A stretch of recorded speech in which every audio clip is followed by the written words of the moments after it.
সম্মানিত ভাইয়েরা, আজকে আমরা যে বইটা থেকে কথা শুনবো আওয়াজ করে বলতে হবে বইটার নাম।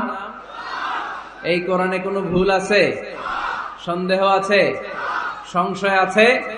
কারণ এই বইটাকে আমাদের হেদায়েতের জন্য নাজিল করেছেন কে? কোনো সন্দেহ নাই, সংশয় নাই। যালিকাল কিতাব লা রাইবা ফি হুদাল লিল মুত্তাকিন। This is the book whereof there is no doubt in it and a guidance to those who are muttaqin. এই বইটা এমন বই যে বইয়ে কোনো ভুল নাই, কোনো সন্দেহ নাই। আর মুত্তাকিনদের জন্য এই বইটাকে পথ প্রদর্শনকারী করে নাজিল করেছে কে? আল্লাহ। এজন্য এই বইটার সাথে আমাদের সম্পর্ক বাড়াতে হবে। প্রতিদিন কোরআনের তেলাওয়াত করা লাগবে, এই কোরআনের আয়াতগুলোর অর্থ বোঝা লাগবে। তাহলে দুনিয়াতেও শান্তি, আখিরাতেও শান্তি দিবে কে?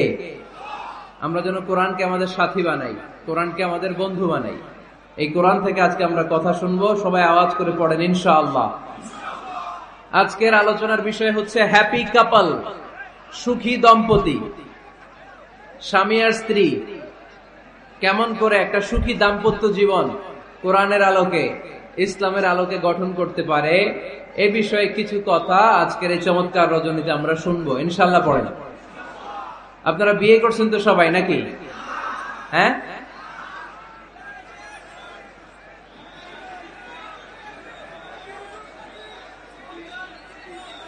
করো নাই? বিয়ে করে নাই কে কে দেখি? হায় হায়, চেয়ারম্যান সাহেব কই? এগুলোর বিয়ে করে দিয়েন, এগুলোর আপনার হাতে রেখে গেলাম। এই অবাকাগুলোর মিলাই দিয়েন। বসেন। এই অবিবাহিতদের দুঃখ জ্বালা কেউ বুঝতে চায় না, ঠিক কিনা? বিয়ে করে ফেলবা। বিয়ে করলে নেয়ামত বাড়ায় দেয় কে? দারিদ্রতা থাকলে ধনাঢ্যতা দিয়ে দেয় কে? সবাই চাকরি করে বিয়ে করতে চায়, ব্যবসা ভালো হলে বিয়ে করতে চায়, কিন্তু জানেই না ব্যবসায় ভালো হওয়ার আর চাকরি পাওয়ার মাধ্যম হচ্ছে আগে বিয়ে করা। আগে কি করা? স্বাধীনতার স্থপতি বঙ্গবন্ধু শেখ মুজিবুর রহমান 18 বছর বয়সে বিয়ে করছে। কত বছর বয়সে? এক বর্ণনা দেখলাম 14, আর এক বর্ণনা দেখলাম 18। কাজী নজরুল ইসলাম অল্প বয়সে বিয়ে করছে। মহাত্মা গান্ধী অল্প বছর বয়সে বিয়ে করছে। শেক্সপিয়ার ছোট থাকতে বিয়ে করে ফেলছে। তো এরা এই যে আগে বিয়ে করছে, এদের সফল হইতে কোনো সমস্যা হয়েছে? কথা বলেন না কেন? বঙ্গবন্ধু শেখ মুজিবুর রহমান উনি কি সফল রাষ্ট্রনায়ক নন? কাজী নজরুল ইসলাম সফল কবি নন? তো এদের আগে বিয়ে করা তো এদের সফলতা ঠেকায় রাখতে পারে নাই। এরা আগে বিয়ে করে সফল হয়েছে, কিন্তু আমরা সফল হয়ে তারপরে বিয়ের পিড়িতে বসতে চাই, ঠিক কিনা? ঝামেলাটা এইখানে। এজন্য ছেলের বাবা, মেয়ের বাবা, নীলফামারীতে যারা আছেন সবাইকে বলি, ছেলে মেয়ে প্রাপ্ত বয়স্ক যদি হয়, ছেলের জন্য উপযুক্ত মেয়ে পাওয়া গেলে, ভালো মেয়ে পাওয়া গেলে দিনদার, আর মেয়ের জন্য ভালো পাত্র পাওয়া গেলে বিয়ে দিয়ে দিবেন। আর নিকাহ মিন সুন্নতি ফামান রাগিবা আন সুন্নতি ফালাইসা মিননি। বিশ্বনবী বলেন, বিয়ে এটা আমার সুন্নাত, আর যে আমার সুন্নাতকে পছন্দ করে না সে আমার উম্মত দাবি করতে পারবে। আরবাআন মিন সুনানিল মুরসালিন, 4টা কাজ দুনিয়ার সব নবীরা করেছেন, এর মধ্যে একটা হচ্ছে বিয়ে। সুবহানাল্লাহ পড়বেন না? এজন্য বিয়ে করবেন সম্মানিত ভাইরা, বিয়েতে বরকত। যারা বিয়ে করে নাই তাদের ইমানের অর্ধেক অপূর্ণাঙ্গ। বিয়ে করলে ইমানটাকে পরিপূর্ণ করে দেয় কে? তো যারা হাত তুলছে এদেরকে আল্লাহ রূপবতী, গুণবতী, নেককার, ভদ্র স্ত্রী দিয়ে আল্লাহ ধন্য করুক। আমরা পড়ি আমিন। দেখছেন এখন গলার আওয়াজ বড় হয়ে গেছে, এখন মহা খুশি, বিয়ের কথা শুনলেই খুশি। তো আজকের আলোচনাটা যারা নিউ কাপল, নতুন বিয়ে করেছেন তাদের কাজে লাগবে, আর যারা তোমরা বিয়ে করোনি তোমাদেরও কাজে লাগবে সামনে, আর মুরব্বী যারা এদেরও কাজে লাগবে। আপনারা আপনাদের অভিজ্ঞতার আলোকে এই আলোচনার কথাগুলো আপনাদের নাতি নাতকো এদেরকে শোনাবেন। তাহলে আজকের আলোচনার বিষয় হচ্ছে হ্যাপি কাপল, সুখী দম্পতি। সুখী দম্পতি, দম্পতি মানে হচ্ছে স্বামী আর স্ত্রী। স্বামী আর স্ত্রী বানায় যেজন মিস্ত্রি, সে বড় আজব কারিগর ও মনরে, সে বড় কঠিন কারিগর। স্বামী আর স্ত্রী এই সম্পর্কটা মিলিয়ে দিয়েছেন কে? কোথায় মিলিয়ে দিয়েছেন? জান্নাতে। আওয়াজ করে বলেন কোথায়? আমাদের আদি পিতা আদম আলাইহিস সালাম, আদিমাতা হাওয়া আলাইহিস সালাম, এরা হচ্ছেন পৃথিবীর প্রথম দম্পতি, the first couple in the world। পৃথিবীর সর্বপ্রথম দম্পতির নাম হচ্ছে আদম আর হাওয়া। জান্নাতে ওনাদের বিয়ে পড়াই দিয়েছিলেন কে?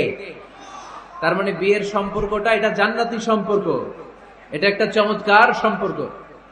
এজন্য এই দাম্পত্য জীবন, আমাদের এই সামাজিক জীবনের প্রভাব অনেক বেশি। অনেক দম্পতি আমাদের কাছে বলে, হুজুর সুখ নাই, শান্তি নাই। স্ত্রী এসে বলে, হুজুর আমার হাজবেন্ড আমাকে পছন্দ করে না, পরকিয়া করে। এই পরকিয়ার ভাইরাস বাংলাদেশে আছে না নাই? নীলফামারীতে বোধহয় নাই, আপনাদেরও আছে? আচ্ছা। আবার অনেক হাজবেন্ড এসে বলে, আমার স্ত্রীর এই সমস্যা। তো এগুলো সমাজের সবচেয়ে বড় সমস্যা, ঘাতক ব্যাধির চেয়েও বড় ব্যাধি। এগুলো নিয়ে কেউ মুখ খোলে না, কথা বলে না। ফলে দাম্পত্য জীবনের কলহ এটা দুর্বিষহ হয়ে ওঠে। আজকের আলোচনার মধ্য দিয়ে আমরা জানবো স্বামী স্ত্রী কেমন করে একটা সুখী, সমৃদ্ধ, আনন্দময় দাম্পত্য জীবন লিড করতে পারে। এ বিষয়ে আমাদের জানার দরকার আছে না নাই? আচ্ছা, আপনারা শুনতেছেন? আপনাদের সকলের মনোযোগ কি আমার দিকে, না ডানে বায়ে তাকাচ্ছেন? এই দিকে এখনো থামতে পারে নাই, আপনি করাই দেন পরে। এই বাম দিকে এখনো থামতে পারে নাই। আমার মোনাজাতের সময় হয়ে আসতেছে, তোমরা ধাক্কা পাচ্ছে, আমি দোয়া করে চলে যাচ্ছি। কিছুই নিয়ে যেতে পারলা না, তোমরা নিজেও শুনলা না, অন্যদেরকেও শুনতে দিলা না। না না, এরকম করেন না, চেয়ার দিয়ে করেন না, চেয়ার দিয়ে করেন না, রাখেন রাখেন রাখেন। আমি তো তোমাদেরকে হাত নেড়ে শান্ত হতে বললাম, এরপরে কথা কিসে রেখেন?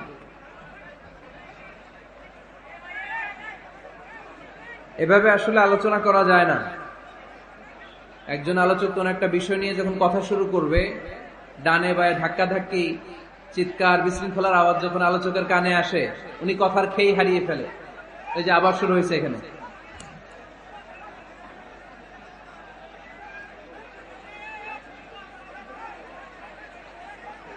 এই যে এখানে 50 জন হবে, আমার দিকে তাকাও। কি এখানে কি তোমাদের সমস্যা? কি এখানে কি জায়গা নাই? তো গো ব্যাক, পেছনে যাও, পেছনে যাও। এই যে এলইডি আছে, ওখানে বসে দেখো। ওখানে তো আমার আরো বড় দেখা যায়, ওখানে যেয়ে দেখো। এইখানে কি? প্রতিটা মাহফিলে এই আমার ডান দিকে, এই বাম দিকে কয়েকশো ছেলে পেলে ধাক্কা ধাক্কি করে শেষ পর্যন্ত বিশৃঙ্খলা। আল্লাহ হায়াতে বাঁচা রাখলে মার্চের 15 তারিখ পর্যন্ত আমি আলোচনা করব দেশে। আজকের এই ক্যামেরাম্যানদের কথা এটা ছড়ায় যাবে। সব কমিটি এই দুই দিকে ফাঁকা রাখবেন, এইখানে আপনাদের নিরাপত্তা কর্মী রাখবেন, কেউ থাকতে পারবে না এদিকে। সামনে যতদূর বসবে সব সামনে, এই জায়গা আমি ফাঁকা দেখতে চাই। সামনে আমার প্রোগ্রাম যেখানে হবে, মেহরবানি করে এটা আপনারা অ্যারেঞ্জ করবেন, কারণ এদের কারণে পুরো মাহফিল বিশৃঙ্খলা। এই যে এখানে কয়েকশো লোক, এইদিকে কয়েকশো লোক, এরা কিন্তু শান্ত, এরা শান্ত। এই যে লক্ষ লক্ষ লোক জড়ো হয়েছে, এদের টাইমের দাম আছে। কি জবাব দিবা তোমরা আল্লাহর কাছে? কেন বিশৃঙ্খলা করো এখানে? একেবারে চুপ, একেবারে চুপ।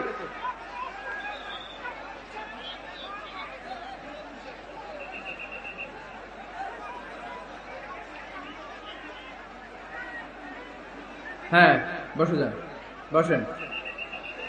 ধাক্কাধাক্কি করতে আসছেন, বসেন, ধাক্কাধাক্কি করে বসেন।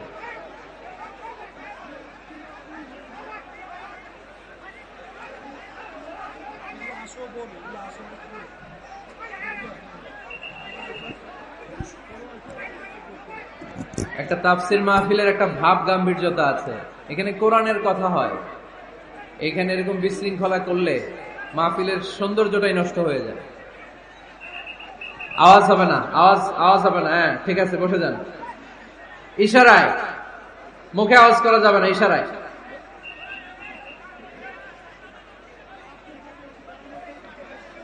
সম্মানিত ভাইয়েরা, আমরা দাম্পত্য জীবনে সুখী হতে চাই কোরআন সুন্নাহর আলোকে। স্বামী স্ত্রীর সম্পর্কটা এটা একটা মধুর সম্পর্ক, ঠিক কিনা? স্বামী স্ত্রীর সম্পর্কটা কেমন জানেন? স্বামী স্ত্রীর সম্পর্কটা হচ্ছে হাত আর চোখের মতো। হাত ব্যথা পেলে চোখ দিয়ে পানি ঝরে, আবার চোখ দিয়ে পানি ঝরলে হাত সেই পানি মুছে দেয়, ঠিক কিনা? স্বামী আর স্ত্রীর সম্পর্কটা এরকম হবে, হাত আর চোখ। হাত কেটে গেলে চোখ দিয়ে পানি পড়ে, আবার চোখ দিয়ে পানি পড়লে হাতই ওই পানি মুছে দেয়। সম্পর্কটা এরকম থাকার দরকার আছে না নাই? আছে। আল্লাহ তাআলা স্বামী স্ত্রীর সম্পর্ককে কোরআনে পোশাকের সাথে তুলনা করেছেন। ড্রেস, কস্টিউম, পোশাক। আওয়াজ করে বলেন, কিসের সাথে তুলনা করেছেন? পোশাক। কেন পোশাকের সাথে তুলনা করলেন? কারণ পোশাক মানুষের লজ্জাস্থানের হেফাজত করে। ইট কভারস আওয়ার প্রাইভেটস। পোশাক, ড্রেস এন্ড কস্টিউম, এটা আমাদের লজ্জাস্থানকে ঢেকে রাখে, আমাদের ঈমান বাঁচায়। তেমনি স্বামী তার স্ত্রীর চরিত্র হেফাজত করে, স্ত্রী তার স্বামীর চরিত্র হেফাজত করে, ঠিক কিনা? এজন্য আল্লাহ তাআলা মেটাফরিক্যালি, রূপক ভাবে স্বামী স্ত্রীকে পোশাকের সাথে তুলনা করেছেন। আবার পোশাক পরলে খুব সুন্দর লাগে, ডিজাইন করে, এমব্রয়ডারি করে, বিভিন্ন ডিজাইনের, বিভিন্ন স্টাইলের, বিভিন্ন ফ্যাশনের পোশাক মানুষ পরে। পোশাক পরলে মানুষের শ্রী বর্ধিত হয়, সৌন্দর্য বেড়ে যায়। ঠিক তেমনি নারীর চোখে পুরুষ সুন্দর, পুরুষের চোখে নারী সুন্দর, ঠিক কিনা? পোশাকের 3 নাম্বার কাজ হচ্ছে পোশাক মানুষকে কমফোর্ট দেয়, আরাম। এই যে শীতকালে আপনারা অনেকে ব্লেজার পরে আসছেন, অনেকের গলায় মাফলার, অনেকের গায়ে চাদর, আরাম লাগে না? কথা বলেন না কেন? লাগে। আবার গ্রীষ্মকালে এই মাফলার পরে কেউ বের হয়? চৈত্র মাসে, চৈত্র মাসে নীলফামারীতে জ্যাকেট পরেন কে কে দেখি? পরেন? পরেন? পরেন না। এর কারণ চৈত্র মাসে পাতলা কাপড় পরতে হয়, কটনের, সুতির কাপড়। শীতকালে মোটা কাপড় আরাম লাগে, দেহটাকে প্রশান্ত করে দেয়। আবার গরমকালে সুতির, কটনের পাতলা কাপড় পরলে দেহটারে প্রশান্ত করে দেয়। ঠিক তেমনি স্ত্রী যখন স্বামীর সান্নিধ্য পায়, এই লাইটটা অফ থাকলে ভালো, অফ, এই লাইটটা অফ, পারলে এটা অফ। স্ত্রী যখন স্বামীর সান্নিধ্য পায়, স্ত্রী প্রশান্ত হয়ে যায়। আবার স্বামী যখন স্ত্রীর সংস্পর্শ পায়, স্বামীর অন্তরটারে প্রশান্ত করে দেয় কে? এজন্য আল্লাহ তাআলা নারীকে বলেছেন, নারী তোমরা হচ্ছে পুরুষের পোশাক। আবার পুরুষদেরকে বলেছেন, ও পুরুষরা তোমরা নারীদের পোশাক। পড়েন আল্লাহু আকবার। রব্বুল আলামিন বলেন, হুন্না লিবাসুল লাকুম ওয়া আনতুম লিবাসুল লাহুন। ও নারীরা, তোমরা তোমাদের স্বামীদের পোশাক, আর তোমাদের স্বামীরা হলো তোমাদের পোশাক। পোশাক যেমনি লজ্জাস্থানকে ঢেকে রাখে, ঈমান ইজ্জতের হেফাজত করে, আব্রু ঢেকে রাখে, তেমনি স্বামী তার স্ত্রীর চরিত্রের হেফাজত করে, স্ত্রী তার স্বামীর চরিত্রের হেফাজত করে। পোশাক যেমনি সুন্দর, স্ত্রীর চোখে স্বামী সুন্দর, স্বামীর চোখে স্ত্রী সুন্দর। পোশাক যেমনি মানুষকে আরাম দেয়, প্রশান্ত করে দেয়, স্বামী আর স্ত্রী একে অপরের সংস্পর্শ পেলে তাদের হৃদয়টাও প্রশান্ত হয়ে যায়, ঠিক কিনা? এজন্য আল্লাহ তাআলা পোশাকের সাথে তুলনা করেছেন। পোশাক একে অপরের পোশাক, পোশাক চামড়ার সাথে লেগে থাকে না, আলাদা থাকে। তার মানে স্বামী স্ত্রীর সম্পর্কটা এরকম, মিলেমিশে ভালোবেসে একাকার, ঠিক কিনা? আর নিসাউ শাকাইকুর রিজাল, নারীরা পুরুষদের কাউন্টার পার্ট। নারী হচ্ছে পুরুষের সহযোগী। এই পৃথিবীর এই সভ্যতা, এই সিভিলাইজেশন, এই উন্নয়ন, এই ডেভেলপমেন্ট, এটা শুধু পুরুষরা করে নাই। এই উন্নয়নের অংশীদারিত্বে আমাদের বোনদের, নারীদেরও হাত আছে না নাই? এজন্য কাজী নজরুল বলেছেন, এই বিশ্বে যা কিছু সুন্দর চিরকল্যাণকর, অর্ধেক তার করিয়াছে নারী, অর্ধেক তার নর। চিল্লায় বলেন ঠিক কিনা? এজন্য এই মহাবিশ্বের এই সভ্যতায় আপনাদের যেমনি অবদান, আমাদের বোনদেরও অবদান আছে না নাই? স্বামী স্ত্রী এই দুজন মিলে এই বিশ্ব সভ্যতা তৈরি হয়েছে। এজন্য দুজনের মধ্যে সম্পর্ক হবে পোশাকের মতো। পোশাক যেমনি দেহের সাথে লেগে থাকে, স্বামী স্ত্রীর মধ্যে এরকম সুসম্পর্কের দরকার আছে না নাই? আচ্ছা, আজকে আমরা জানার চেষ্টা করব কি করে স্বামী আর স্ত্রীর মধ্যে এই সুসম্পর্ক বাড়ানো যায়, ইনক্রিজ করা যায়। কি করে আমাদের মধ্যে মারামারি, কাটাকাটি, ঝগড়া, ডিভোর্স, এই রেটটা কমানো যায়, এ ব্যাপারে আমাদের জানার দরকার আছে না নাই? ইসলামী শরিয়া স্বামী স্ত্রী প্রত্যেককে ইন্ডিভিজুয়ালি আলাদা আলাদা কিছু দায়িত্ব দিয়েছে। স্বামীকে কিছু দায়িত্ব দিয়েছে, আবার স্ত্রীকে কিছু দায়িত্ব দিয়েছে, আবার উভয়কে কিছু দায়িত্ব দিয়েছে। আমরা শুরুতে স্বামী স্ত্রীর উভয়কে আল্লাহ তাআলা কি দায়িত্ব দিয়েছে এটা জানবো। তারপরে স্ত্রীদেরকে আল্লাহ তাআলা কি দায়িত্ব দিয়েছেন সেটা জানবো। সবশেষে স্বামীদেরকে আল্লাহ তাআলা কি দায়িত্ব দিয়েছে সেটা জানবো। এই দায়িত্বগুলো পালন করার মধ্য দিয়ে দাম্পত্য জীবনকে সুখময় করে দিবে কে? আল্লাহ। শুরুতে আমরা জানবো দ্য কালেক্টিভ রেসপন্সিবিলিটি, যৌথ দায় দায়িত্ব কি আছে স্বামী আর স্ত্রীর, কেমন করে দাম্পত্য জীবনকে সুখময় শান্তিময় করতে হয়। একটা দাম্পত্য জীবন কলহমুক্ত করতে চাইলে, সুখময় করতে চাইলে সর্বপ্রথম স্বামী স্ত্রীর যেটা খেয়াল রাখতে হবে সেটা হচ্ছে স্বামী স্ত্রীর উভয়ের স্যাক্রিফাইসের মানসিকতা থাকা লাগবে। স্যাক্রিফাইস, আওয়াজ করে আমার সাথে সাথে বলেন স্যাক্রিফাইস। এই স্যাক্রিফাইস ছাড়া দাম্পত্য জীবন টিকবে? দুইজনেই যদি ঝগড়া করে, দুইজনেই যদি রেগে যায়, ঝামেলা আছে না নাই? স্বামী রেগে গেলে স্ত্রীকে থেমে যেতে হয়, আবার স্ত্রী রেগে গেলে স্বামীকে থেমে যেতে হয়। স্বামীও যদি রেগে যায়, স্ত্রীও যদি রেগে যায়, তাহলে তৃতীয় বিশ্বযুদ্ধ বেঁধে যাবে, ঠিক কিনা? এই জন্য রেগে গেলেন তো হেরে গেলেন, রাগা যাবে না। স্বামী যদি রেগে যায়, স্ত্রী থেমে যেতে হবে। স্ত্রী যদি রেগে যায়, স্বামী থেমে যেতে হবে।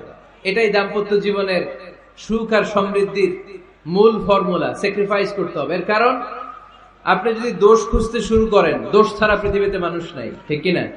No one is perfect in this world. এই পৃথিবীতে কেউই পারফেক্ট না। আপনি যে আপনার স্ত্রীর দোষ খোঁজেন, আপনারও দোষ আছে না নাই? আবার ভাবি যদি আপনার খালি দোষ খোঁজে, ভাবিরও দোষ আছে না নাই? না, এজন্য দোষ খুঁজবেন না, স্যাক্রিফাইস করেন, একটু মানিয়ে নিন। দাম্পত্য জীবনটা এরকমই, একটু ছাড় দিতে হয়, একটু মানিয়ে নিতে হয়। দাম্পত্য জীবনে কখনো মন খারাপ, কখনো মন ভালো, কখনো রোদ, কখনো বৃষ্টি, এই নিয়েই দাম্পত্য জীবন, ঠিক কিনা? তাহলে দাম্পত্য জীবনে যদি আমরা সুখ পেতে চাই, সকল নবদম্পতিকে বলবো একটু ছাড় দেওয়ার মানসিকতা বিল্ড আপ করেন, একটু মানিয়ে নেন, একটু মানিয়ে নেন, একটু ছাড় দেন, একটু মিলেমিশে চলেন। এক স্যাক্রিফাইস আমাদের জীবনটারে, আমাদের দাম্পত্য জীবনটাকে একটা জান্নাতি দাম্পত্য জীবন বানায় দিবে, ঠিক কিনা? দাম্পত্য জীবনকে সুখী করার 2 নাম্বার ফর্মুলা হচ্ছে ঝগড়া করা যাবে না। আপনারা ঝগড়া করেন নাকি? হ্যাঁ, বউয়ের সাথে ঝগড়া করেন না এরকম বিবাহিত পুরুষ কে কে আছেন দেখি এখানে?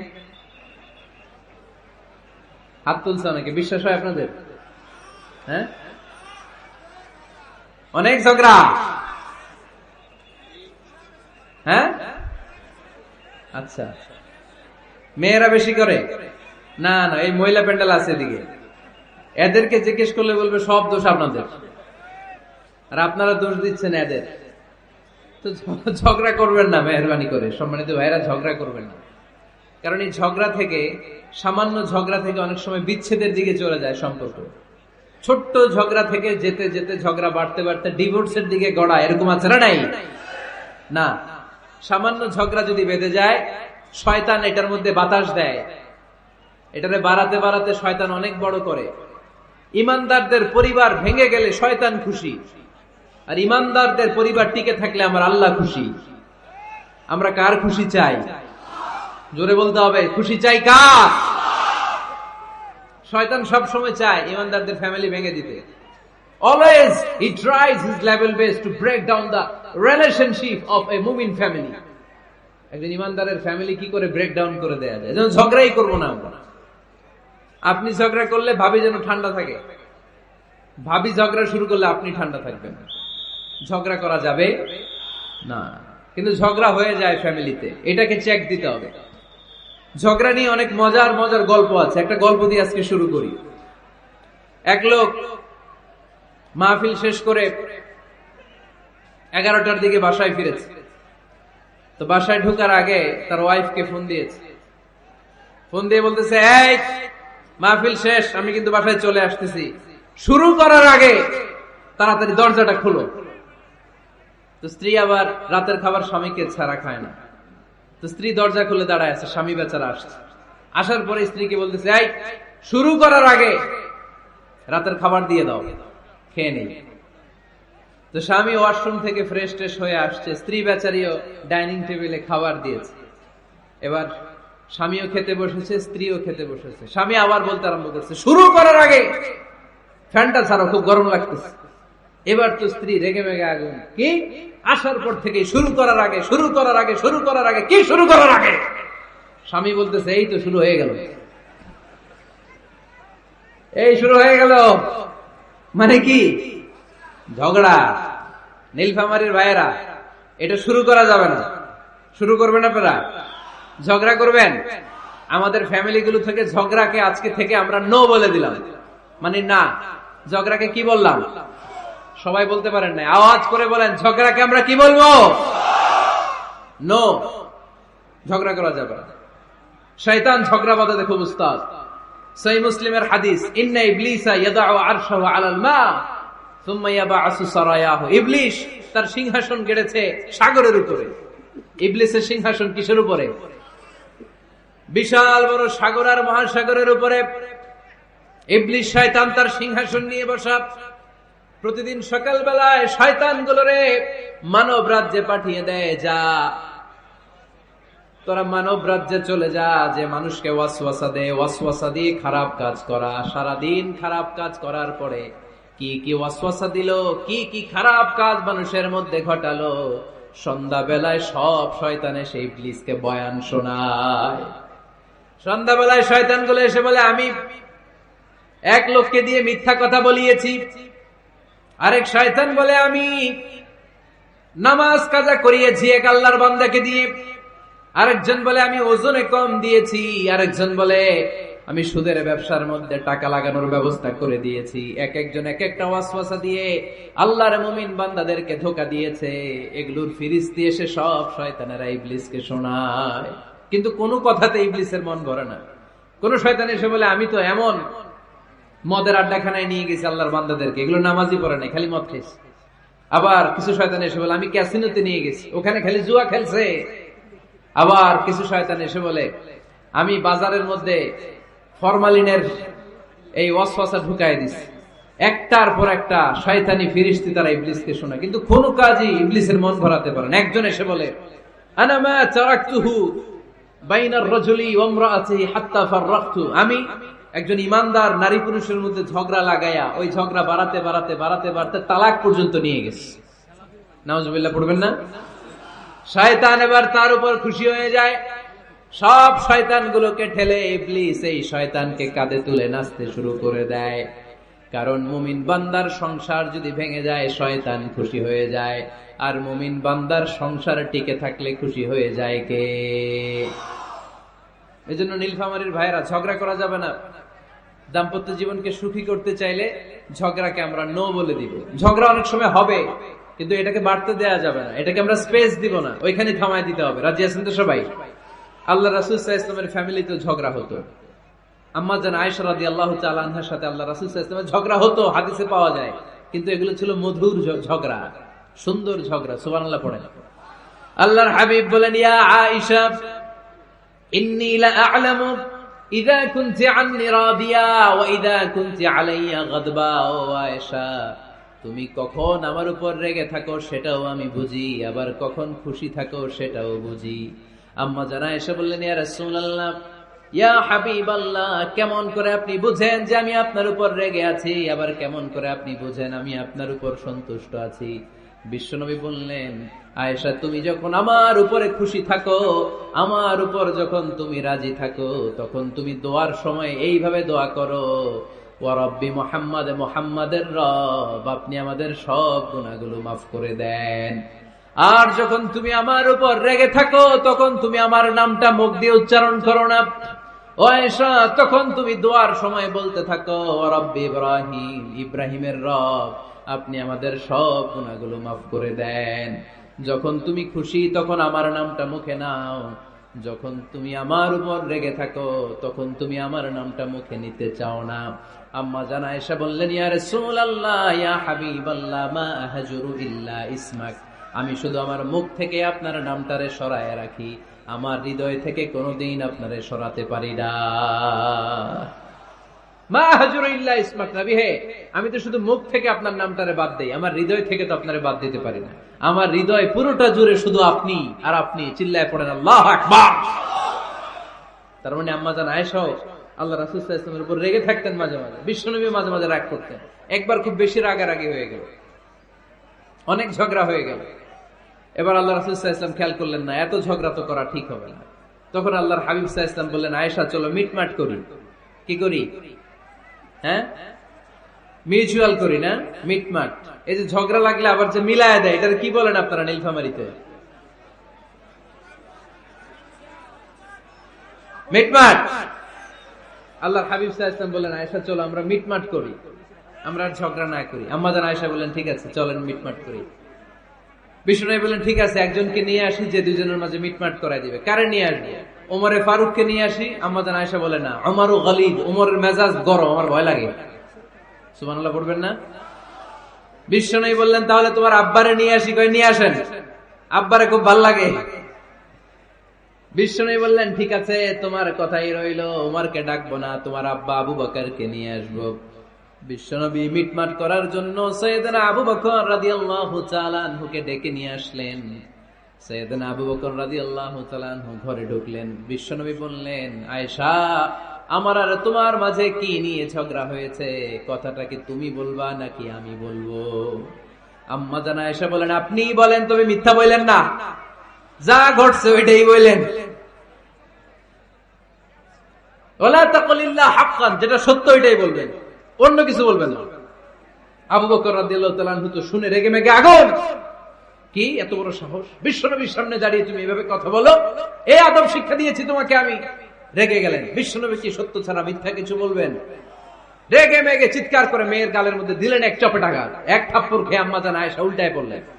আবার মারার জন্য সাইয়েদনা আবু বকর রাগে গড়গড় করছিলেন, মেয়েরে আবার মারার জন্য উদ্যত হলেন। বিশ্বনবী অবস্থা ভয়ঙ্কর দেখে সাইয়েদনা আবু বকরের সামনে দুই হাত মেলে এইভাবে দাঁড়িয়ে গেলেন। বিশ্বনবীকে যখন আবু বকর রাদিয়াল্লাহু তাআলা আনহু দাঁড়াতে দেখলেন, সাইয়েদনা আবু বকর মুহূর্তের মধ্যে থেমে গেলেন। সুবহানাল্লাহ পড়ো। সাইয়েদনা আবু বকর রাদিয়াল্লাহু তাআলা আনহু ঘর থেকে বের হয়ে গেলেন। এবার বিশ্বনবী আম্মা জান আয়েশার কাছে যেয়ে বলেন, ও আয়েশা দেখো, আমি তোমারে মাইর থেকে বাঁচাইলাম। আমি না থাকলে তোমার বাবা তোমারে আজ শেষ করে ফেলতো, ঠিক কি না? আমি বাঁচাইছি তোমারে। ইয়া আয়েশা কাইফা রাআইতিনি আনখাসতুকি মিনার রাজুল, দেখছো আয়েশা কেমনে বাঁচাইলাম তোমারে? আজকে আমি না থাকলে এমন পিটতে দিতে তোমার বাবা, একেবারে খবর হয়ে যাবে। আম্মা জান আয়েশা লজ্জায় পড়ে গেলেন, হেসে দিলেন। বিশ্বনবীও হেসে দিলেন। সুবহানাল্লাহ পড়েন। দুইজনের এই হাসির আওয়াজ ঘরের বাইরে থেকে সাইয়েদনা আবু বকর শুনতে পেলেন। উনি শুনে তো অবাক, কিরে এতক্ষণ তৃতীয় বিশ্বযুদ্ধ, এখন আবার হাসে। ঘরে ঢুকলেন। ঘরে ঢুকার পরে আবু বকর রাদিয়াল্লাহু তাআলা আনহু বিশ্বনবীর বলেন, ইয়া রাসূলুল্লাহ আশরিকানি ফি সিলমিকুমা কামা আশরাকতুমানি ফি হারবিকুমা। হে আল্লাহর রাসূল, আপনারা দুইজন ঝগড়া লাগলে মিটমাট করার জন্য আমারে যেমনি ডাকেন, আপনারা যখন সুখ আনন্দ আর হাসাহাসিতে ব্যস্ত থাকেন, ওই হাসির সময়গুলোতে শেয়ার করার জন্য তখনও আমার একটু ডাইকেন। পড়েন সুবহানাল্লাহ। ও নবী, শুধু ঝগড়ার সময় ডাইকেন না, শুধু মিলায় দেওয়ার জন্য ডাকবেন না। আপনাদের মধ্যে যখন সুখকর আনন্দময় হাসাহাসির মুহূর্তগুলো কাটে, ওই মুহূর্তগুলোতেও আমাকে এনে আপনারা শেয়ার করে দিয়েন। পড়েন সুবহানাল্লাহ। মুসনাদে আহমদ ইবনে হাম্বলের হাদিস। এই হাদিস প্রমাণ করে আল্লাহ রাসূল সাল্লাল্লাহু আলাইহি ওয়াসাল্লামের ঘরেও ঝগড়া হতো স্ত্রীদের সাথে, তবে মধুর ঝগড়া, শিক্ষণীয় ঝগড়া। আওয়াজ করে বলতে হবে, ঠিক কি না?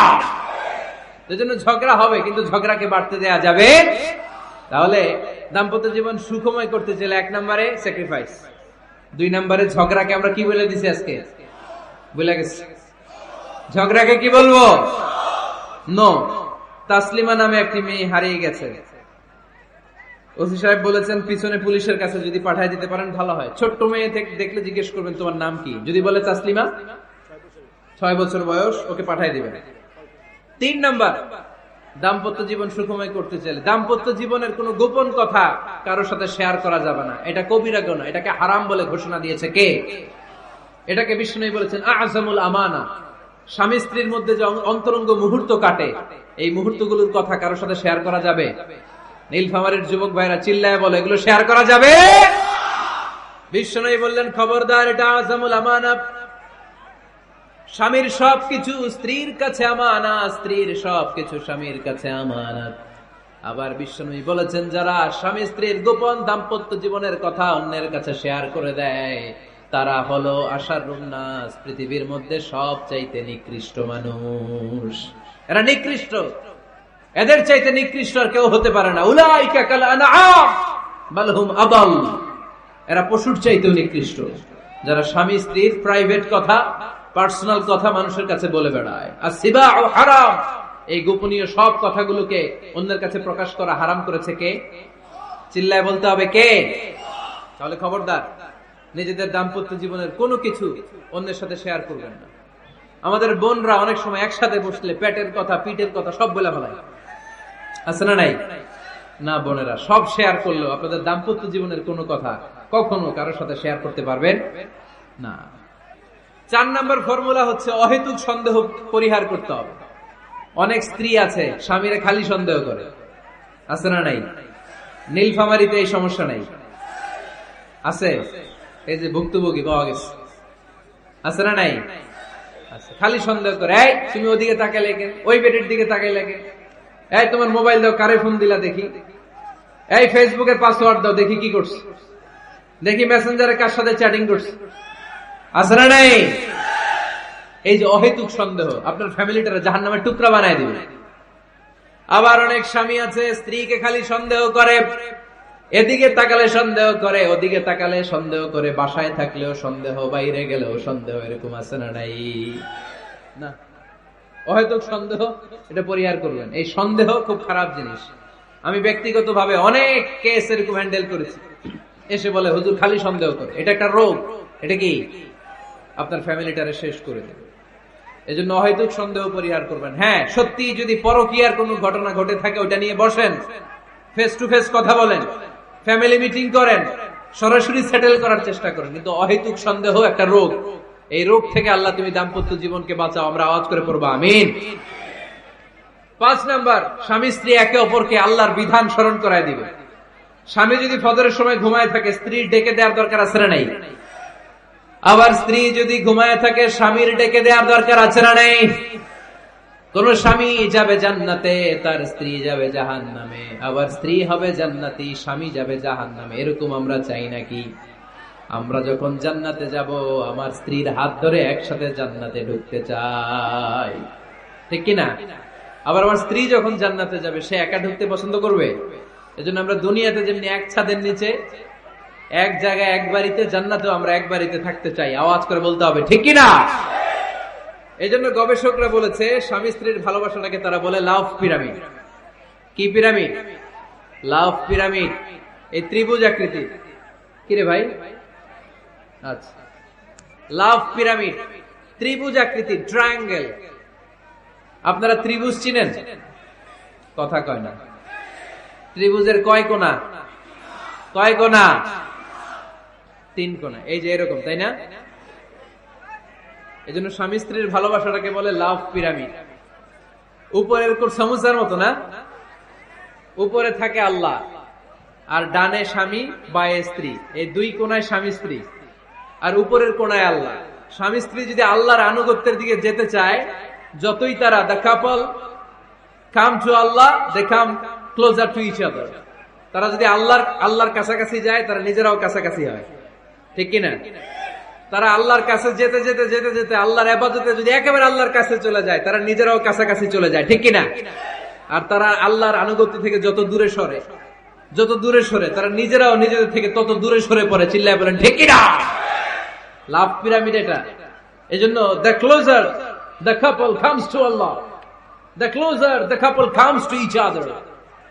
কাপল, স্বামী স্ত্রী আল্লাহর ভালোবাসা নিজের মধ্যে যত গাঢ় করবে, আল্লাহর আনুগত্য যত বেশি করবে, আল্লাহর ইবাদত যত করবে, নিজেরাও তত কাছাকাছি আসবে। আর আল্লাহরে যত ভুলবে, নিজেদের মধ্যে বড় বড় ফারাক করে দিবে কে?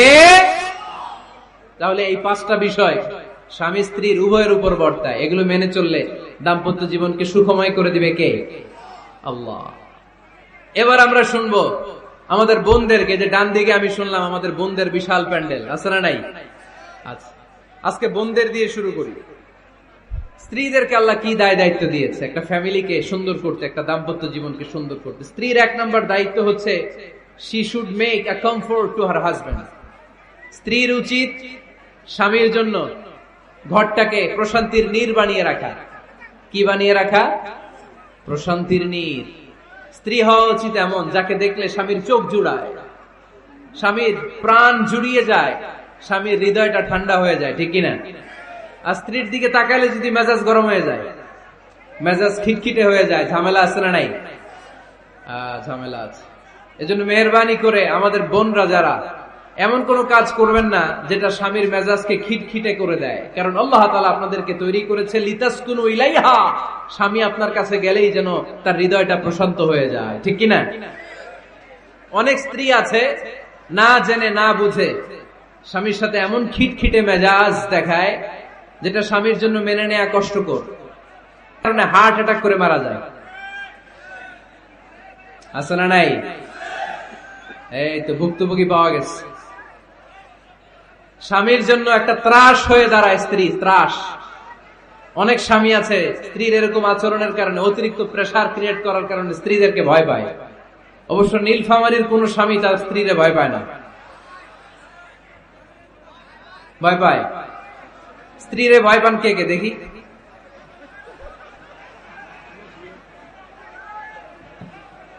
ভয় পান আপনারা? ভয় পান? হ্যাঁ,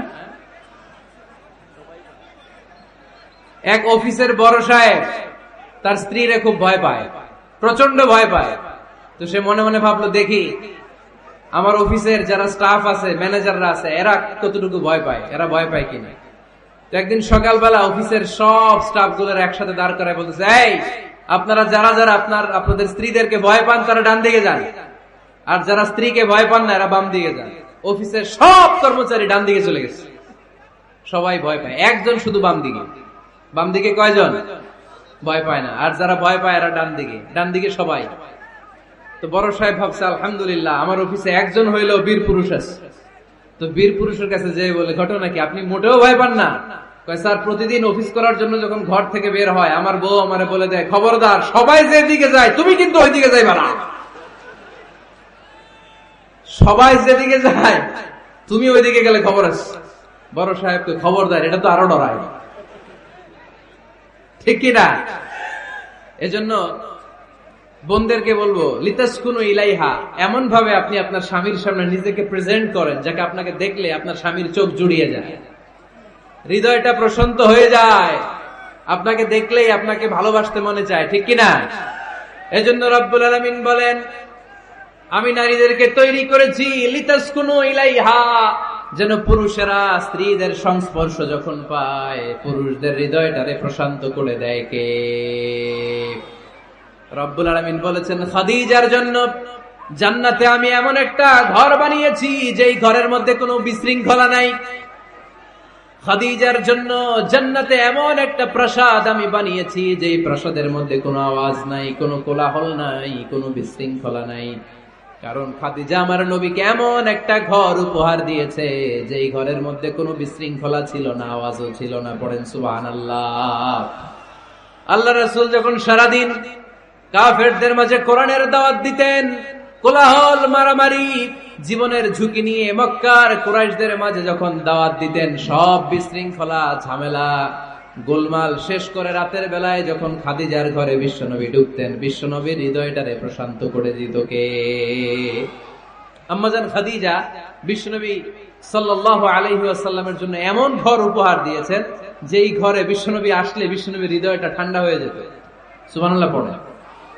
অনেক স্ত্রী আছে স্বামী ঘরে ঢুকলেই ঘরে আটা নাই, রুটি নাই, চাল নাই, ডাল নাই, এটা লাগবে ওইটা লাগবে, ওখানে যেতে হবে, একটার পর একটা ফিরিস্তি বলে বেড়ায়, আছে না নাই? না, এটা করবেন না।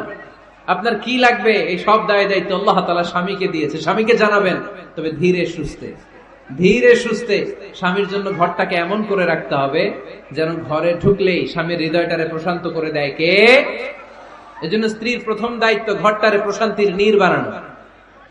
এখানে কি আবার কি আবার কি এখানে মারামারি?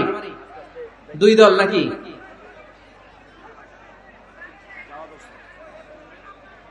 আপনাদের মনোযোগ আছে না গেছে? কষ্ট হচ্ছে? হ্যাঁ, অনেক রাত হয়ে গেছে তো, প্রায় 10:30। হ্যাঁ, তাকবীর পড়েন, লিল্লাহে তাকবীর। তো কিছু লোক ওঠা বসা শুরু করলেন কেন? হ্যাঁ, 1 নাম্বার, 2 নাম্বার, 3 নাম্বার নাই তো আবার। হ্যাঁ, 1 নাম্বার নাকি পেশাব করা, 2 নাম্বার নাকি টয়লেটে যাওয়া, 3 নাম্বার নাকি এইটা। বিড়ি খান আপনারা? বিড়ি আর সিগারেটের সাথে মুসলমানের সম্পর্ক আছে না। কোন মুসলমান সিগারেট খেতে পারে, বিড়ি টানতে পারে? কারণ এটা এমন একটা খাবার যে খাবার টয়লেটে ঢুকেও খাওয়া যায়। সিগারেট ছাড়া কোনো খাবার টয়লেটের ভেতরে খাওয়া যায়? কথা বলেন, খাওয়া যায়? এবং সিগারেট পৃথিবীর এমন খাবার যে খাবারের গায়ে এই খাবারের বদনাম লেখা থাকে, ঠিক কিনা? সিগারেট ছাড়া পৃথিবীর কোন খাবারে ওই খাবারের বদনাম আছে? কথা বলেন। ধরেন আপনাদের নীলফামারীতে নতুন 1 প্যাকেট বিস্কিট বেরিয়েছে, যে বিস্কিটের গায়ে লেখা এই বিস্কিট খাওয়ার 1 ঘন্টার মধ্যে ডায়রিয়া শুরু হবে। ওটা খাইবেন কে কে? খাবেন আপনারা? কি বলবেন দোকানদারে, তোর বিস্কিট তুই খা, তোর ডায়রিয়া হোক, ঠিক কিনা? কিন্তু সিগারেটের গায়ে কিন্তু লেখা থাকে স্মোকিং কজেস ক্যান্সার, ধূমপান স্বাস্থ্যের জন্য ক্ষতিকর, ধূমপান কর্কট রোগের কারণ, ধূমপান করলে এটা বিষপানের শামিল। এই সিগারেট এটা তৈরি হয় তামাক পাতা থেকে, টোবাকো প্ল্যান্টস। এই তামাক পাতা চাষ হয় নাকি নীলফামারীতে? হ্যাঁ, বাংলাদেশে সবচেয়ে বেশি, সবচেয়ে বেশি। নীলফামারীর কোন থানায়? সদরে, শহর অঞ্চলে। আচ্ছা, এই তামাক পাতার চারদিকে বেড়া দেয়া লাগে না, জানেন? কারণ ছাগলেও মুখ দেয় না। তো যেটা ছাগলে খায় না ওটা মানুষ খাইতে পারে? আওয়াজ করে বলেন। তাহলে ঝগড়ারে যেমনি আজকে আমরা নো বলে দিলাম, এই সিগারেট, এই মাদক, এগুলাকে আজকের প্রোগ্রাম থেকে আমরা নো বলে দিব। পারা যাবে? মাদককে আমরা নো বলে দিলাম। আওয়াজ করে বলেন, মাদক আর সিগারেটকে কি বললাম? নো। আল্লাহ তুমি বুঝার তৌফিক দান করো, আমরা পড়ি আমিন।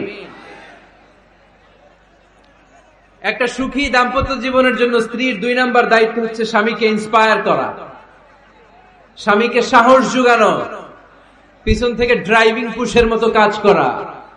কারণ স্বামীকে যখন স্ত্রী সাহস যোগায়, স্বামীর সাহস বেড়ে যায়, ঠিক কিনা? আল্লাহর হাবিব সাল্লাল্লাহু আলাইহি ওয়াসাল্লামের কাছে কোরআনের আয়াত নাযিল হলো, ইকরা বিসমি রাব্বিকাল্লাযী খালাক, খালাকাল ইনসানা মিন আলাক, ইকরা ওয়া রাব্বুকাল আকরাম, আল্লাযী আল্লামা বিল কলম, আল্লামাল ইনসানা মা লাম ইয়ালাম। পড়েন আল্লাহু আকবার। সূরাতুল আলাকের 5 আয়াত হেরা গুহায় যখন নাজিল হয়ে গেল, বিশ্বনবী সাইয়েদনা জিবরাইলকে নিজ আকৃতিতে দেখলেন, পা থেকে মাথা পর্যন্ত দেখে বিশ্বনবী ভয় পেয়ে গেলেন। বিশ্বনবী সাল্লাল্লাহু আলাইহি ওয়াসাল্লাম জীবনে 2 বার সাইয়েদনা জিবরাইল আলাইহিস সালামকে ওনার আসল আকৃতিতে দেখেছিল। আওয়াজ করে বলতে হবে, কয়বার? 1 হচ্ছে মেরাজ রজনীতে সিদরাতুল মুনতাহায়, 2 হচ্ছে প্রথম যখন কোরআনের আয়াত নাজিল হয়, বিষ্ণু সাল্লাল্লাহু আলাইহি ওয়াসাল্লাম দেখলেন বিশাল একজন ব্যক্তি, পাটা হচ্ছে হেরা গুহায় আর মাথাটা হচ্ছে আকাশের উপরে। এই বিশাল একটা লোক, সে কোরআনের 5 আয়াত নিয়ে এসেছে সূরাতুল আলাক, আর বলতে শুরু করেছে, ইয়া মুহাম্মদ ইকরা, আপনি পড়ুন, আপনি পড়ুন, আপনি পড়ুন।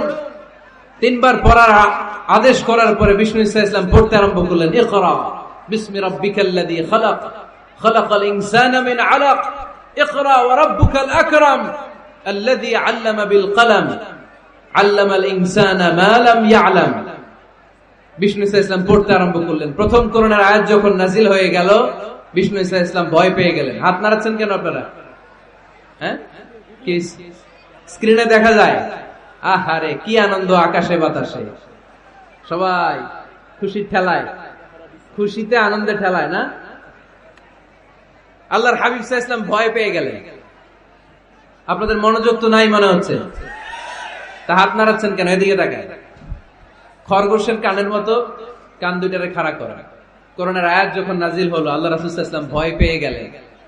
বিষ্ণু সাল্লাল্লাহু আলাইহি ওয়াসাল্লামের হৃদয় কাঁপতে আরম্ভ করলো।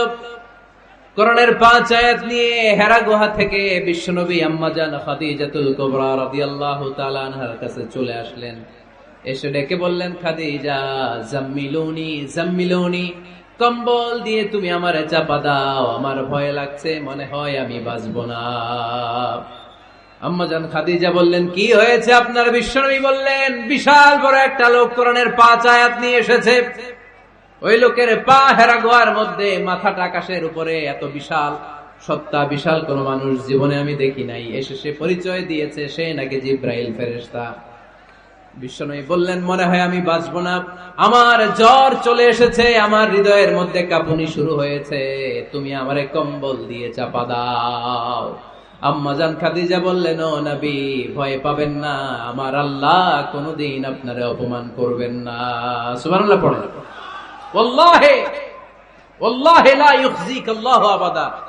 নবী গো, আল্লাহ আপনার অপমান করবেন না, কারণ আপনার মধ্যে এমন এমন ভালো ভালো গুণ আছে, এই গুণাবলীগুলি যে মানুষের মধ্যে থাকে তাকে আমার রব কোনদিন অপমান করতে পারে না। চিল্লায় বলেন ঠিক কি না?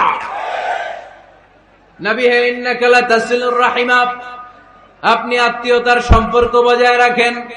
ও নবী, তাসদুকুল হাদিসা, সব সময় আপনি সত্য কথা বলেন। ওয়া তাহমিলুল কাল্লা, আপনি মানুষের বোঝা টেনে দেন।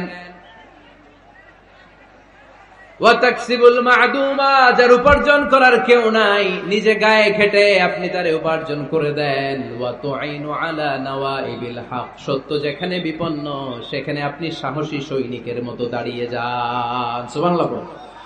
নবী, আপনি ভয় পাবেন না, কারণ আপনি এমন অসাধারণ ব্যক্তিত্ব, এমন জনকল্যাণমূলক কাজের আঞ্জাম আপনি দেন, এরকম লোককে আল্লাহ কখনো অপমান করতে পারে? আপনি চালিয়ে যান, আপনাকে থামানোর মতো অপশক্তি গোটা বিশ্বে দ্বিতীয়টা নাই। চিল্লায় বলেন ঠিক কিনা? বিশ্বনবীকে সাহস জুগিয়েছেন, এরকম সাহস জোগানোর মতো স্ত্রী আমাদের দরকার আছে না নাই? বিশ্বনবী সারাদিন বাইরে যখন কাফির মুশরিকদের অত্যাচার অনাচার সহ্য করে ঘরে আসতেন, আম্মাজান আয়েশা এমন সাহসিকতার বাণী শোনাতেন, এমন মোটিভেশন শোনাতেন, এমন ইন্সপায়ারেশন দিতেন, বিশ্বনবী সারাদিনের সব দুঃখ কষ্ট ভুলে গিয়ে এর পরের দিনের দাওয়াতি কাজের জন্য নতুন করে এনার্জি ফিরে পেতেন। চিল্লায় পড়েন আল্লাহু আকবার। এজন্য স্ত্রীর 2 নাম্বার কাজ হচ্ছে স্বামীকে সাহস যোগানো। 2 নাম্বার কাজ কি? স্বামীকে সাহস যোগানো, স্বামীকে সাপোর্ট দেয়া। স্ত্রীর 3 নাম্বার কাজ হচ্ছে স্বামীর ডাকে সাড়া দেয়া। কি দেয়া? স্বামী যদি স্ত্রীর সঙ্গ পেতে চায়, স্ত্রীর ওই ডাকে সাড়া দিতে হবে।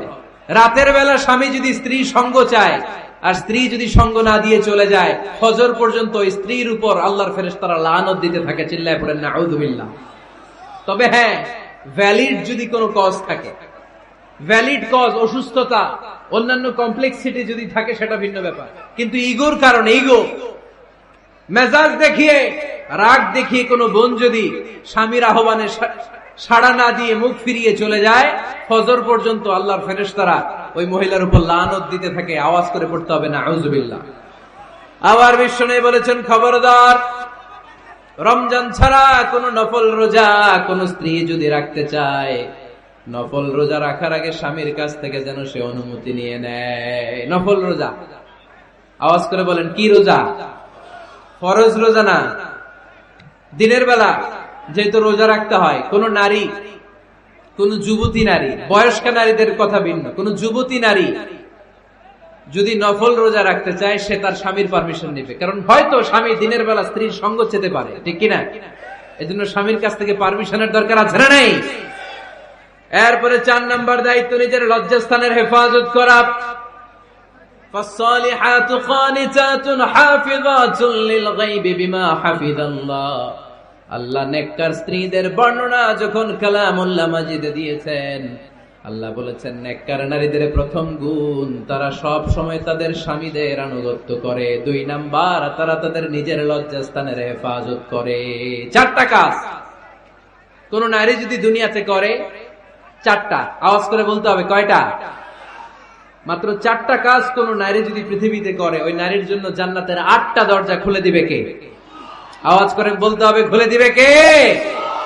বিশ্বনবী বললেন, আল মারআতু ইযা সাল্লাত খামসাহা, কোন নারী যদি 5 ওয়াক্ত সালাত পড়ে, সামাত শাহরাহা, রমাদানের রোজা রাখে, আতাআত বালাহা, স্বামীর আনুগত্য করে, হাফিজাত ফুরুজাহা, লজ্জাস্থানের হেফাজত করে।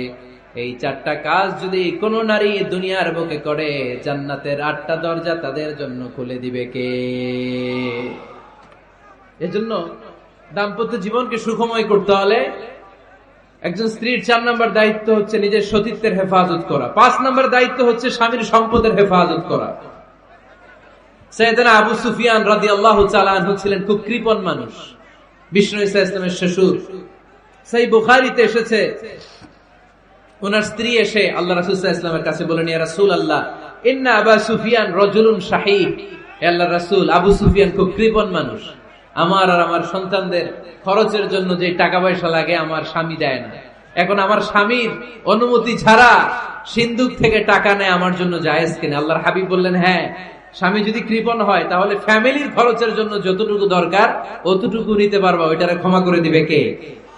আমাদের অনেকের মধ্যে অনেক কৃপণ লোক আছে না নাই? এখানে নাই, মাশাআল্লাহ। এই কৃপণ লোক যদি থাকে, আপনার অনুমতি ছাড়াও ভাবি আপনার পকেট থেকে টাকা নিতে পারবে। আজকে সব গোমর ফাঁস করে দিলাম। কৃপণ যারা, তাদের পারমিশন ছাড়া পকেট থেকে, আলমারি থেকে টাকা নিয়ে যতটুকু দরকার ফ্যামিলির ততটুকু খরচ করা যাবে, অতিরিক্ত খরচ করা যাবে না। 6 নম্বর দায়িত্ব হচ্ছে ছেলে মেয়েদেরকে দেখাশোনা করা, ছেলে মেয়েদেরকে বুকের দুধ খাওয়ানো। অনেক মা আছে ছেলে মেয়েদেরকে বুকের দুধ খাওয়াতে চায় না, আছে না নাই? হ্যাঁ, ডানু খাওয়ায়, ডানু। আর কি খাওয়ায়? হ্যাঁ, মিল্ক ভিটা আর নিডো, নেসলে, সেরেলাক আর হ্যাঁ বায়োমিল্ক। মাশাআল্লাহ, অনেক নাম জানেন তো আপনারা। তো মেডিকেয়ার, তো এই বুকের দুধ খাওয়াতে চায় না অনেক মায়েরা। মায়েরা যারা আছেন প্যান্ডেলে, আপনার বুকের দুধের মধ্যে বাচ্চাদের জন্য আল্লাহ রাব্বুল আলামিন ন্যাচারাল ভ্যাকসিন দিয়ে দিয়েছেন। চিল্লায় পড়েন সুবহানাল্লাহ। ন্যাচারাল, প্রাকৃতিক টিকা, বাচ্চার জীবনের প্রথম টিকাটা, সন্তানের জীবনের নবজাতক শিশুর প্রথম টিকাটা আল্লাহ তাআলা মায়ের বুকের শাল দুধের ভেতরে দিয়ে দিয়েছেন। সুবহানাল্লাহ পড়েন। টিকাগুলো তো বাজার থেকে কিনতে হয়, প্রথম টিকাটা আল্লাহ ফ্রি দিয়ে দিয়েছে। সুবহানাল্লাহ পড়বেন না? এজন্য রাব্বুল আলামিন বলেন, ওয়াল ওয়ালিদাতু ইউরদি'না আওলাদাহুন্না হাওলাইনি কামিলাইনি লিমান আরাদা আন ইউতিম্মার রাদাআ। দুনিয়ার প্রতিটা মায়ের উচিত টানা 2 বছর তাদের সন্তান সন্ততিদেরকে দুধ খাওয়ানো। কয় বছর? আওয়াজ করে বলতে হবে, কয় বছর? মায়ের বুকের দুধ যে ছেলেগুলো খায় না, এদের ব্রেনের গ্রোথ হয় না। এগুলো হয় বলদা নাম্বার 1। কি হয়? বলদা নাম্বার 1। ফার্মের মুরগির মতো এগুলা। ফার্মের মুরগি দেখছেন? হ্যাঁ, ফার্মের মুরগি দেখবেন যে দোকানে যখন কিনতে যাবেন, এটারে নিয়ে যেখানে ওজন করে ওইখানে বসা রাখলে ওইখানেই বসে থাকে, আধা ঘন্টায় উঠবে না, এটা বসেই থাকে। আর গ্রামের মুরগি দেখছেন, দেশি মুরগি, ধরতে পারবেন এটারে? খবর আছে, ঘাম ছুটায় ছাড়বে। তো মায়ের বুকের দুধ যেগুলা খায় এগুলা দেশি মুরগির মতো, আর এই নিডু খায় যেগুলো, এগুলো 1 নম্বর বলদা হয়, আর ফার্মের মুরগির মতো হয়। ঠিক কিনা? উদাহরণটা দিলাম এই জন্য, আপনার সন্তানের ভবিষ্যতের কথা বোঝানোর জন্য উদাহরণটা দিয়েছি।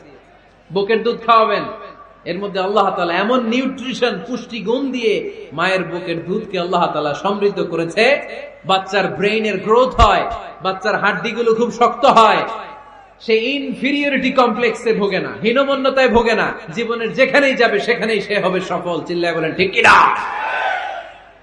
অনেক মা আছে বুকের দুধ খাওয়াতে চায় না, ডানু খাওয়ায়, নিডু খাওয়ায়, আবার নিজেদের কাজের জন্য ব্যস্ত, ছেলে মেয়েদেরকে সময় দেয় না, আছে না নাই? নারীরা চাকরি করতে পারবে, হেজাব করে নিজেকে পর্দার মধ্যে রেখে শিক্ষকতা করতে পারবে, ডাক্তারি করতে পারবে, সব পেশায় তারা যেতে পারবে, নিজেদেরকে পর্দার মধ্যে রেখে হেজাব পরে সব জায়গায় যেতে পারবে। কিন্তু সন্তানদেরকেও দেখাশোনার দরকার আছে না নাই? অনেক মায়েরা নিজেরা থাকে চাকরিতে আর ছেলে মেয়েদেরকে দিয়ে রাখে কাজের মেয়ের কাছে, আছে না নাই?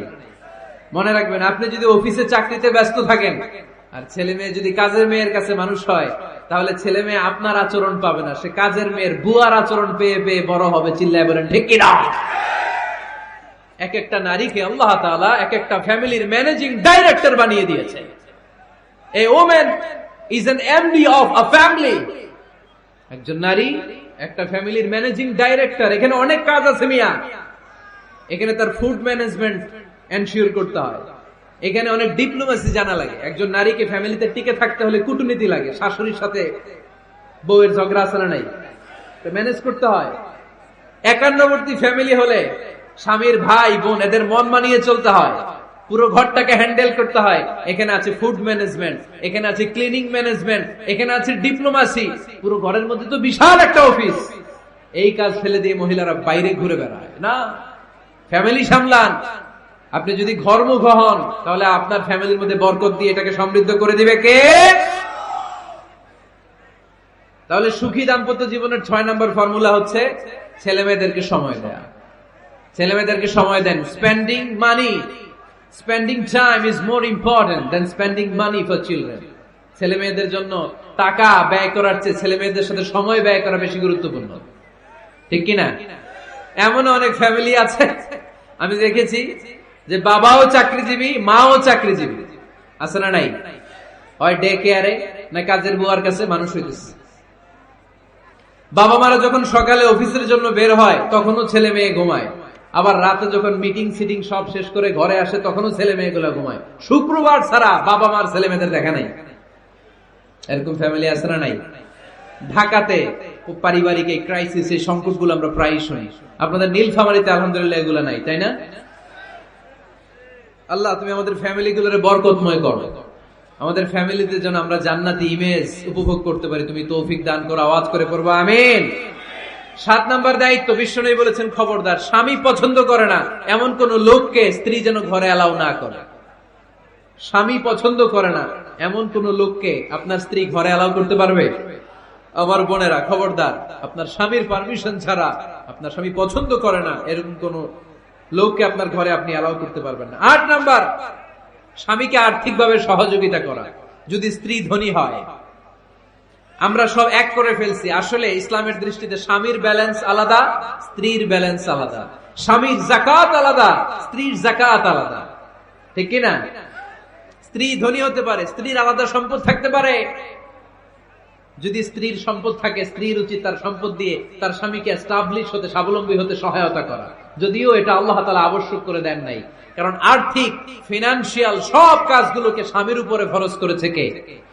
ফিনান্সিয়ালি 1 টাকা খরচ করা, 1 টাকার দায়ভার নেয়া কোন স্ত্রীর উপরে আল্লাহ আবশ্যক করে নাই।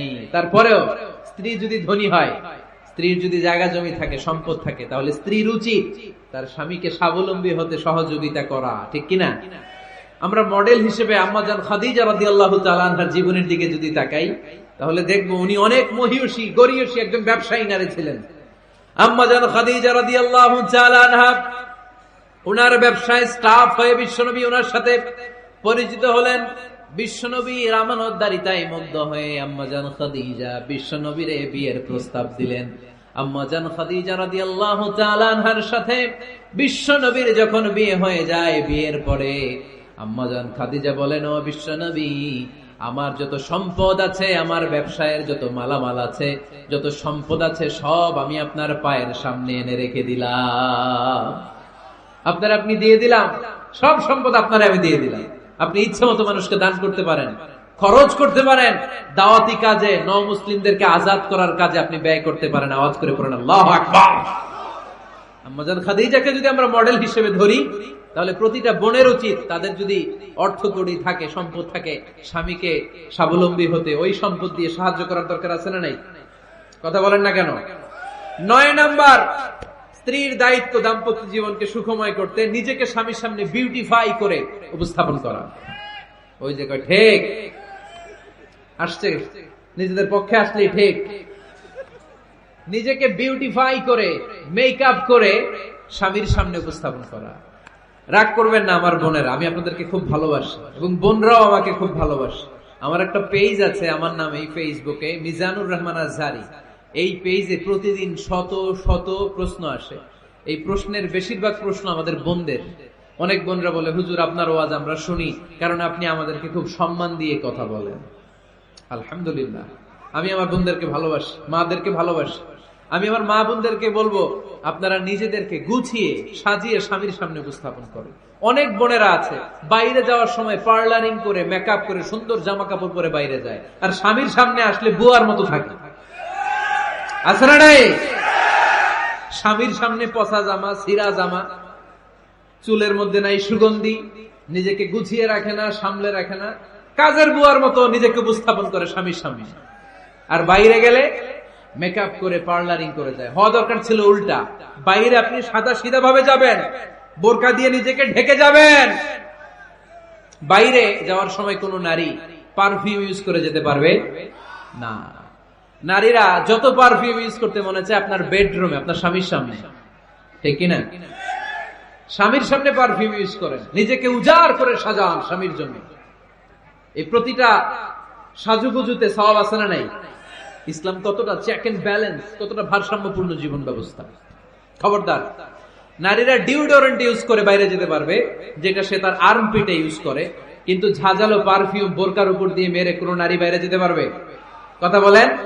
সুনানে নাসাইর হাদিস, আল্লাহর হাবিব বলেন, আইয়ুমা ইমরাআতিন ইস্তা'তারাত নাফসাহা ফামাররাত আলা কওমিন লিয়াজিদু রিহাহা ফাহিয়া জানিয়া।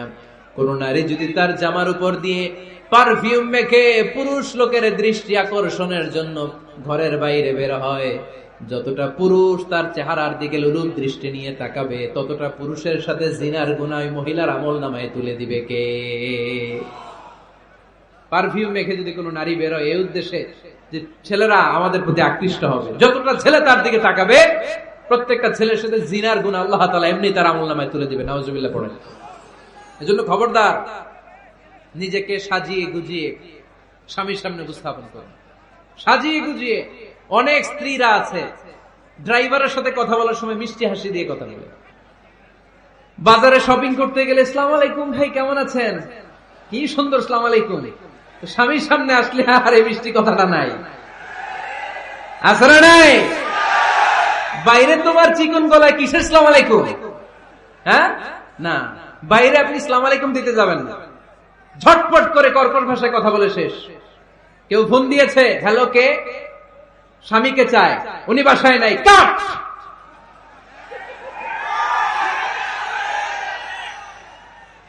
কারে চান? আপনার হাজবেন্ডের, নাই, কাট, শেষ করে দিবেন। মিষ্টি মিষ্টি আসসালামু আলাইকুম আসসালামু আলাইকুম বলা যাবে নাকি? খবরদার, খবরদার।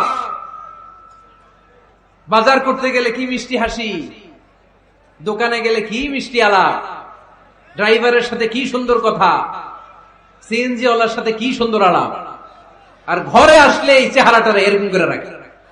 আছে না নাই? ঘরে আসলে স্বামীর সাথে খিটখিটে মেজাজ। না, উল্টো করে ফেলছেন আপনি।